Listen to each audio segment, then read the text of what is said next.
یہ کام آپ نے نہیں کیا. ہو سکتا ہے کہ آپ کے ذہن میں بات آئے وہ کون سا کام ہے. نبی پاک صلی اللہ علیہ وآلہ وسلم جب اپنے بستر مبارک پر تشریف لاتے تو سونے کی دعا پڑھتے, اللہم باسمک اموت و احیا, کہ یا اللہ میں تیرے نام پہ جیتا ہوں, تیرے نام پہ مرتا ہوں. کتنا پیارا انداز ہے. لیکن جب ہم سوتے ہیں, آج کتنا کمایا کتنا کھایا, لیکن نہ نماز کی فکر ہے. ہو سکتا یہ جو نیند ہوتی ہے یہ موت کی سسٹر ہے, بہن ہے. بہت سارے ایسے لوگ رات کو سوتے ہیں, صبح کا پتہ نہیں ہوتا. آپ نے بھی دیکھا ہوگا آپ کے رشتے داروں کے اندر ایسے لوگ, آپ دیکھ لیں. ہو سکتا ہے کوئی ایسے ویڈیو دیکھ کے سر بھی ہلا رہا ہو, ہاں بالکل, بلکہ میری والدہ کے ساتھ بھی ایسا, رات صحیح تھی میری والدہ اور صبح اس کا پتہ نہیں کس وقت وہ دنیا سے چلے گئی. اس لیے جب سوئیں تو قبر کو یاد کر کے سوئیں.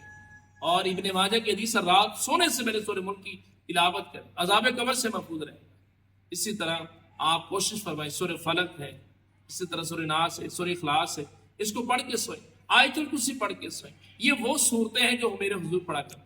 سورہ واقعہ بھی پڑھنی چاہیے. اللہ تعالیٰ سے دعا کرتا ہوں عمل کی توفیق نصیب فرمائے. اور سونے سے پہلے یہ باتیں یاد رکھنی ہے. اگر یہ نہ سمجھیں ویڈیو کو دوبارہ دیکھیں. اللہ تعالیٰ سے دعا کرتا ہوں ہمیں اس کی برکتیں عطا فرمائے.